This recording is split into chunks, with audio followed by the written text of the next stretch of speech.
가령 정치권에서는 유권자의 관심을 끌기 위해 특정 개념을 만들어서 자기에게 유리하게 활용하려고 하죠. 이걸 뭐 흔히 프레임이라고 표현하기도 하는데요. 네. 이 또한 특정한 개념을 언어화한 것에 해당합니다. 비즈니스 세계에서도 자주 일어나는데요. 우리가 흔히 유행이다 무슨 소비 트렌드라는 이름으로 개념을 만들어서 소개하는 경우가 많습니다. 네. 이렇게 이제 잘 만들어진 유행이나 트렌드는 소비자의 지갑을 여는데 굉장히 유용한 도구가 될 수 있거든요. 따라서 유권자나 소비자 입장에서는 무슨 트렌드라고 해서 무작정 따르는 건 지양할 필요가 있겠습니다. 네. 그 무슨 트렌드라고 소개가 되거나 아니면은 이렇게 다뤄지게 되면 사람들이 그걸 따라가잖아요. 예, 그렇죠. 그 심리는 뭐예요? 그렇죠. 뭐 여러 가지가 있을 수 있는데요. 독일 철학자 하이데거는 그 배경을 존재 면책 때문이다라고 주장을 합니다.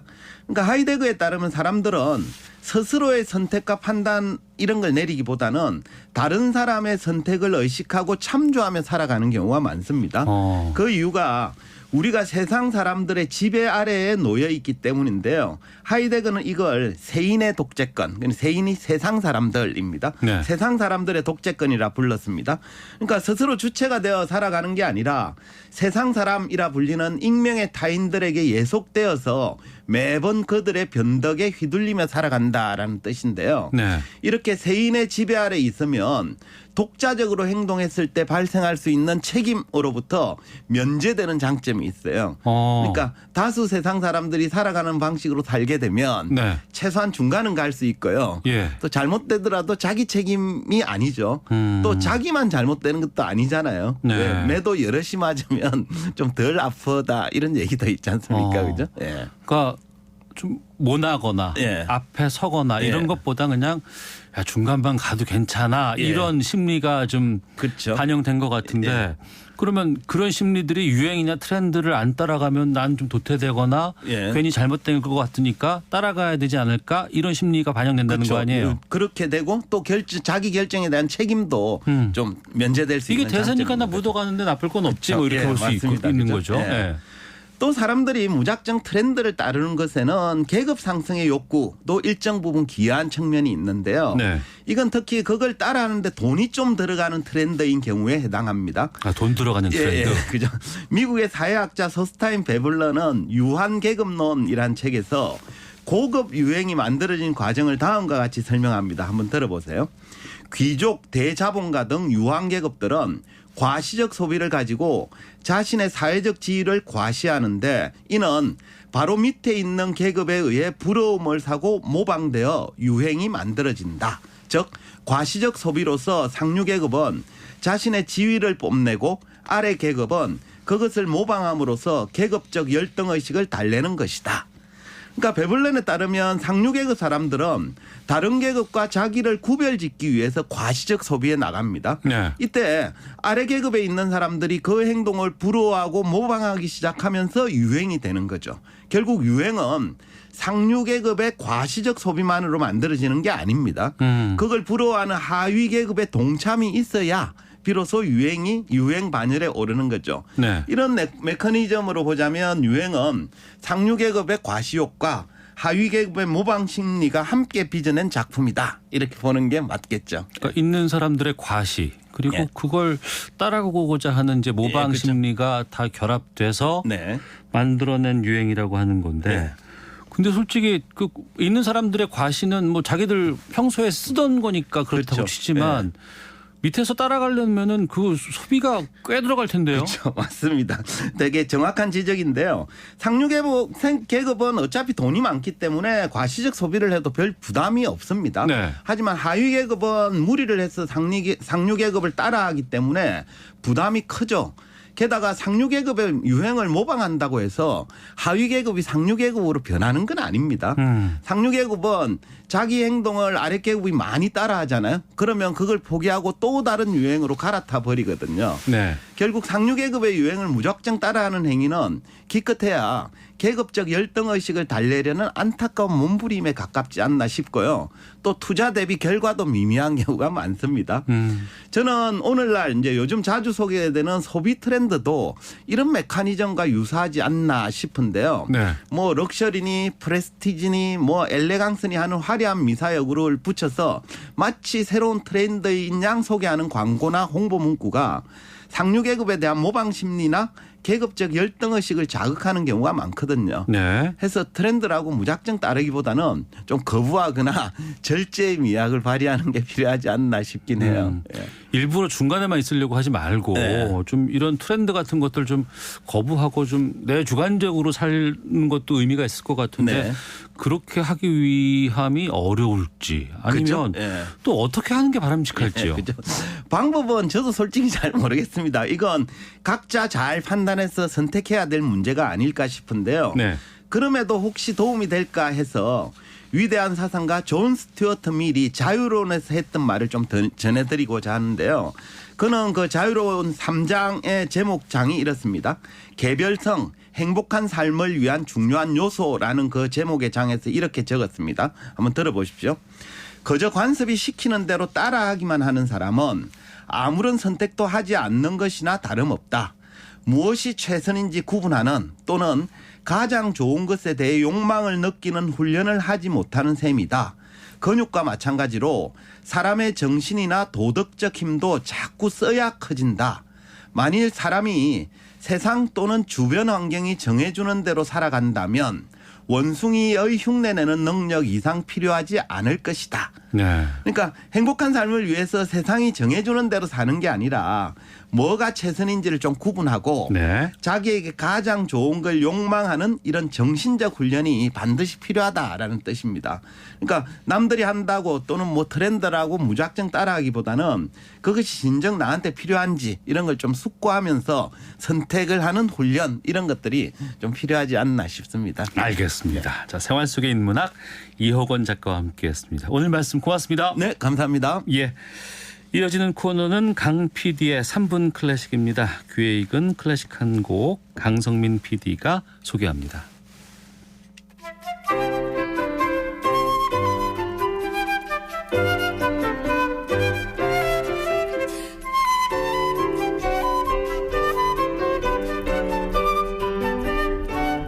안녕하세요. 강성민 PD입니다.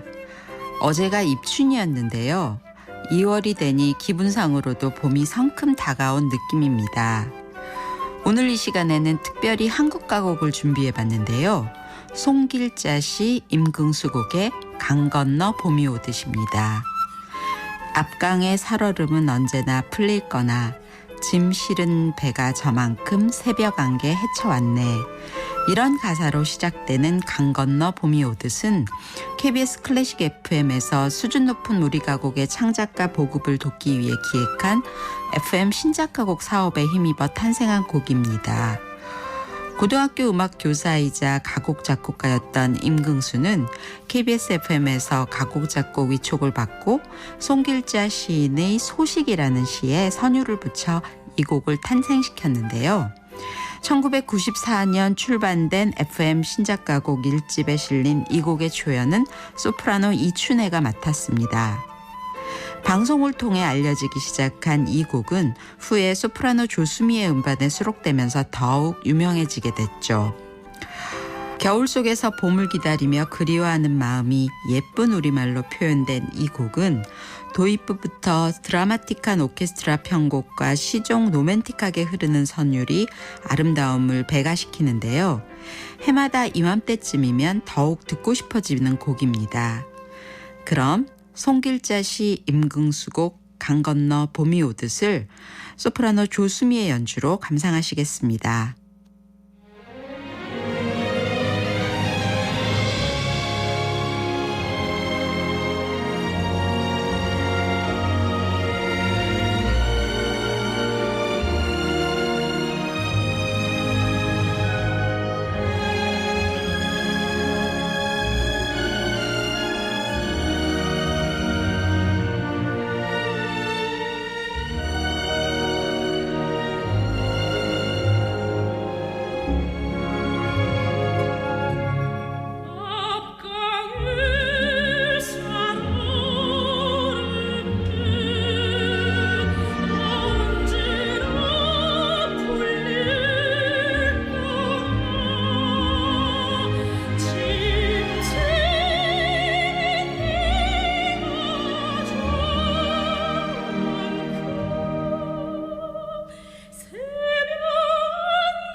네, 강 PD의 3분 클래식, 송길자 시, 임금수 곡, 강 건너 봄이 오듯, 소프라노 조수미의 음성으로 감상하셨습니다. 재무적, 비재무적 관점에서 현재와 미래의 삶을 계획해보는 코너입니다. 은퇴 설계 오늘부터. 은퇴 설계 위해서 주식 또 펀드 투자하고 계신 분들 많이 계십니다. 지난해는 이 투자 수익률 측면에서 상당히 좀 암울했던 한 해였고 올해 들어서는 좀 분위기가 좀 바뀌었으면 하는 기대하시는 분들 많이 계실 텐데요. 우리나라 증시 시가총액 1위는 삼성전자죠. 오늘 이 시간에 올해 반도체 시장 전망을 중심으로 좀 주가 이야기도 좀 해보겠습니다. 신영증권 리서치센터의 김학균 센터장님 함께하겠습니다. 어서 오십시오. 네, 안녕하십니까? 예. 주식시장 호황일 때는 반도체 주식은 뭐 누구나 다 대부분 들고 있어야 한다. 뭐 그러고 다 이렇게 얘기했었는데. 네. 근데 지난해 손해 본 분들 상당히 많았어요. 뭐 네. 8만 전자였다고 5만 전자 얘기하시는 분들도 많이 계셨었고. 네. 올해는 어떨까요? 예, 삼성전자 주주가 아마 500만 명 정도 되는 것 같아요. 그래서 우리가 뭐 국민 가수, 뭐 국민 여동생 하는데 정말 국민 주식이라고 말할 수가 있습니다. 근데 작년도에 삼성전자 주가가 뭐 굉장히 많이 떨어졌습니다. 작년 한 해 동안에 29% 떨어졌습니다. 네. 근데 올 들어서 이제 뭐 삼성전자 실적도 나쁘고 반도체 경기가 올해 굉장히 안 좋을 것 같은데 작년 말 이후로는 또 주가가 한 15% 정도 올랐습니다. 1월에? 예. 예. 작년 말부터 이제 지난주 말까지요. 그럼 2월 2일까지, 2월 3일까지군요. 근데 뭐 이렇게 보면 작년에는 시장이 전체적으로 어려웠는데 반도체 주식들도 다 같이 어려웠고요. 삼성전자와 더불어서 뭐 한국 증시에서 굉장히 큰 기업인 SK 하이닉스가 올 들어 22% 올랐는데 네. 작년에 또 49% 떨어졌고요. 예. 그래서 크게 보면 뭐 작년에 많이 떨어졌으니까 약간의 기술적 반등이 나올 수 있다. 뭐 이렇게 해석을 할 수도 있을 것 같은데 그래도 투자자분들이 느끼시기에는 올해 실적이 굉장히 안 좋을 것 같거든요. 예, 예. 삼성전자는 영업이익이 작년보다 60% 넘게 줄어들 것 같고 SK 하이닉스는 작년에 돈을 뭐 7조 원 버는데 올해는 뭐 영업이익이 적자가 날 것 같은데 이제 주가가 올라가고 있는 거에 대해서 조금 갸우뚱하시는 분들이 많으실 것 같습니다. 네. 그러니까 지난해 뭐 40%, 20% 이상 이렇게 빠진 것이고 네. 올해도 실적 발표 보니까 좋지 않은 것 같은데 네. 왜 이렇게 부진한 거예요? 일단은 저는 반도체 산업이 참 투자자에게 힘든 산업인 것 같습니다. 왜냐하면 돈을 벌면은 뭐 수십조 원씩 버는데 네. 번 돈을 잘 뭐 이제 유보해 놓고 주주들에게 배당을 해주고 이러면 좀 이제 예측 가능성이 있는데 반도체 기업은 번 돈을 투자하지 않으면 안 됩니다. 네. 투자해서 효율을 높이고 공정의 효율을 높이지 않으면 반도체 세계에서 먹고 살기가 힘들다 보니까 이제 돈을 벌면 대규모로 투자를 합니다. 네. 그럼 효율이 좋아진 반도체가 쏟아져 나오면서 단가가 떨어집니다. 그래서 늘 뭐 반도체 가격이 하락한다 이런 얘기 이제 들으실 텐데요. 예. 그러면 이제 기업의 마진이 나빠집니다. 근데 나빠지는 정도가 어떤 기업들이나 어떤 산업이나 사이클이 있거든요. 네네. 좋았다 나빴다 하는데 뭐 보통은 불경기 때 이익이 한 20% 줄었네. 30% 줄었네. 이런 건 뭐 있을 수 있는 일인데 제가 앞서서 올해 SK 하이닉스의 영업이익이 적자가 될 것 같다라고 말씀을 드렸는데 이 반도체 산업은 이익이 주는 정도가 아니라 막 적자가 나버립니다. 그러니까 주가의 부침도 굉장히 크기 때문에 그러면 장기적으로 그래도 한국에선 삼성전자가 쭉 시간을 두고 주가가 이제 올라와 왔는데 이제 이익의 부침이 크지만 벌 때 많이 벌고 또 최근에 반도체 업계에서 이슈가 됐던 거는 삼성전자가 감산을 하냐 안 하냐 이런 게 이슈가 됐거든요.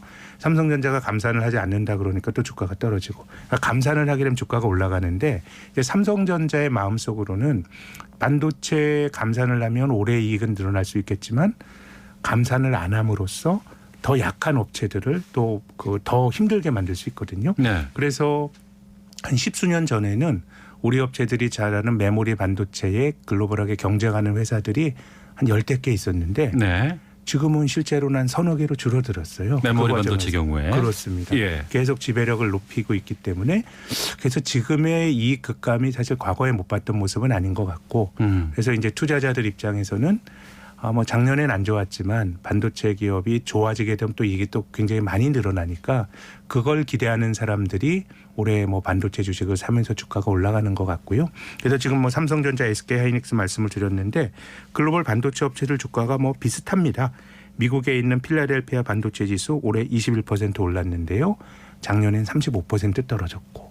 대만의 TSMC는 조금 삼성전자와 다른 이 파운더리 하는 회사입니다마는 작년에 27% 떨어졌는데 올해 20% 올랐으니까 아마 올해 반도체 기업들의 실적은 굉장히 나쁠 것 같은데 그래도 좋아지면 탄력적으로 좋아질 거란 기대를 가진 사람들이 지금 주식을 좀 사고 있는 게 아닌가 생각이 듭니다. 주식은 선반영이 많이 되는 것이고 그런 측면이 그래서 작년에는 많이 떨어졌지만 지금도 안 좋지만 네.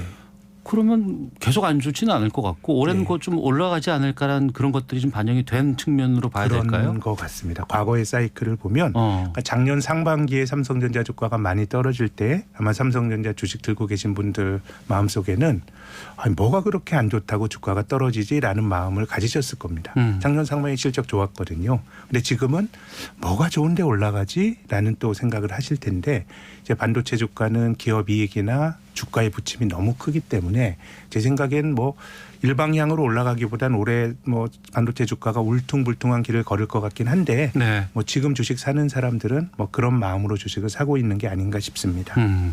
지난해 뭐 여러 가지 주가의 변수가 참 많았었는데 우선은 전쟁이 있었고요. 네.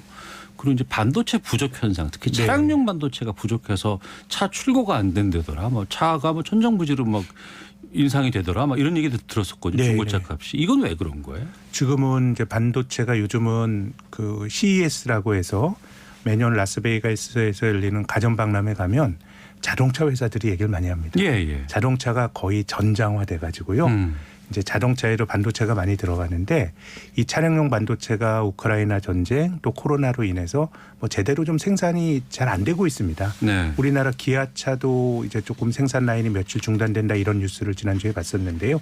근데 차량용 반도체가 제대로 생산이 좀 안 되고 있고 대부분의 이제 그런 것들을 묶는 패키징 공정이 동남아시아에서 벌어지고 있는데 뭐 그쪽에서 어쨌든 인력 수급이나 이런 문제가 확실히 있는 것 같습니다. 네. 다만 재작년보다는 작년에 차량용 반도체 수급난이 많이 완화가 됐고 한 올해 말로 가면 거의 뭐 이제 반도체 수급 문제는 없을 것 같은데 근데 최근에 보시면 중고차 가격도 많이 떨어지고 있거든요. 요즘 다시 떨어지고 있잖아요. 반도체 네. 수급이 어느 정도 공급이 되는 것도 있지만 경기가 나빠서 차량 수요자들이 좀 많이 위축이 되는 것 같습니다. 네. 그래서 공급 부족이 있더라도 사람들이 차를 많이 살 때는 뭔가 차 주문하면 받는데 시간 많이 걸렸는데 지금은 차량용 반도체 수급난이 존재하지만 수요가 많이 나빠져서 네. 뭐 전체적으로 이제 돈을 지급하고 차량을 받는 기간은 많이 좀 단축이 되고 있는 것 같긴 합니다.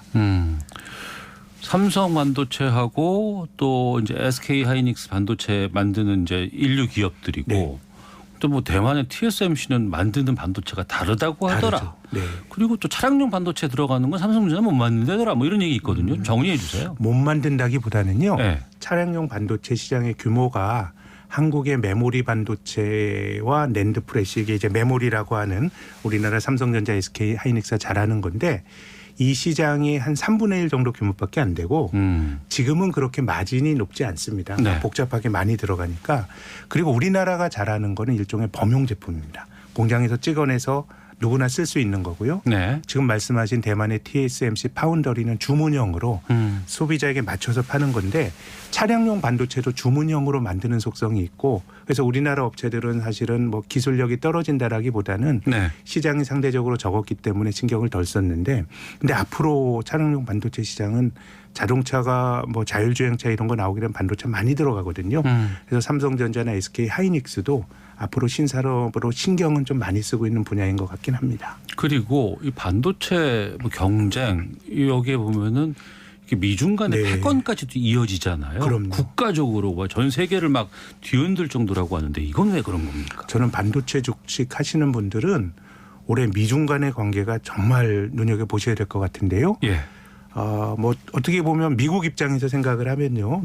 중국이 미국을 자극했던 것 중에 하나가 2015년에 중국 제조 2025라고 하는 정책을 발표했습니다. 네. 2025년까지 첨단 기술의 상당 영역에서 중국이 글로벌 넘버원이 되겠다라는 건데 뭐 그중에 여러 가지 했는데 그때 중국이 말한 거에서도 반도체는 우리가 잘 못한다. 반도체는 외부로부터 기술을 들어와서 해야 된다라고 하는 거니까 전체적으로 중국의 기술이 좋아졌지만 반도체는 약점이 있는 거거든요. 네. 그래서 미중 간의 갈등이 벌어지면서 저는 반도체 규제하는 거는 미국이 중국의 급소를 정말 아주 정확히 찌르고 있다고 생각합니다. 네. 그래서 이제 문제는 뭐냐면 중국에서 반도체를 많이 만듭니다. 특히 우리나라 SK 하이닉스는 중국에서 많이 만드는데 앞서 말씀드린 것처럼 반도체는 새로운 계속 신공정으로 전환하지 않으면 먹고 살기 힘든데 네. 지금 이제 신공정을 만드는 검사 장비 같은 걸 못 들어가게 하는데 이게 2023년에는 워낙 이제 반발이 심하니까 이거를 내년으로 유예시켰거든요. 그래서 만약에 지금의 그 미국의 중국 공격하는 강도가 2024년에도 신장비가 못 들어간다 그러면 반도체 공장이 무용지물이 되기 때문에 우리 공장까지도. 그럼요. 예, 그렇기 때문에 이 규제가 어떻게 될지는 오늘 눈여겨보셔야 될 것 같고요. 어쨌든 반도체 부분에 대한 공격은 미국이 포기하기 힘든 분야인 것 같습니다. 미국이 포기하기 힘든 분야고 또 우리로서도 수출 강국이기 때문에 네. 특히 반도체 수출은 포기할 수 없는 중요한 부분이거든요. 그렇습니다. 올해 전망은 어떻게 보고 계세요? 제 생각에는 실적은 굉장히 안 좋을 것 같고요. 근데 이제 뭐 지금 주가가 올라가는데 이게 꼭 합리적인 반응이다. 아직 모르죠. 다만 이제 기대치가 작년보다 많이 낮아졌기 때문에 네. 주가는 작년보다 좀 안정적이지 않을까. 그러니까 실적이 나쁘더라도 사람들은 이제 반도체 경기가 한 1년 정도 나쁜 사이클이 진행됐으니까 다시 돌아설 거란 기대가 앞설 수 있기 때문에 실적이 나쁘겠지만 주가는 좋을 수 있을 것 같고 다만 이제 앞서 말씀드린 것처럼 이제 글로벌 반도체 산업은 순환적인 업종 사이클 이런 거보다 이제 중국에 대한 규제를 미국이 어떻게 할까. 사실 우리나라 뭐 유수의 반도체 업체는 미국의 인텔사로부터 큰 돈 주고 낸드 프레시 공장 같은 거 막 중국에 사고 그랬거든요. 네. 그렇기 때문에 올해 하반기 이후로는 미중 간의 갈등이 어느 정도로 진행이 될 거냐 이런 것들이 반도체 주가의 뭐 업황 사이클보다 훨씬 더 중요한 요인이 되지 않을까 그렇게 생각을 합니다. 우리가 기술이라든가 이런 가능성 측면에서는 지금 탑인 건 맞는 거죠? 메모리 쪽은 탑이고요. 이제 그 비메모리 쪽은 좀 이제 한국의 도전자 입장이라고 봐야죠. 알겠습니다. 자, 은퇴 설계 오늘부터 올해 반도체 시장에 대해서 말씀 나눠봤습니다. 신영증권 리서치센터의 김학균 센터장과 함께했습니다. 고맙습니다. 감사합니다. 예. 자, 오늘 한 해 건강과 풍요를 기원하는 정월 대보름입니다. 낮부터 추위 풀린다고 해서 나들이 나오는 분들 많이 계실 것 같은데요. 저녁에 전국적으로 선명한 보름달 볼 수 있다고 합니다. 강릉이 오후 5시 13분에 달이 뜨고 서울은 5시 21분에 달 뜨는 시각 돼 있다고 하니까요. 오늘 저녁에 달 맞이하면서 올 한해 소망도 기원해 보시길 바랍니다. 자, 라디오 매거진 위크엔드 순서 마치도록 하겠습니다. 다음 주에 뵙겠습니다. 안녕히 계십시오.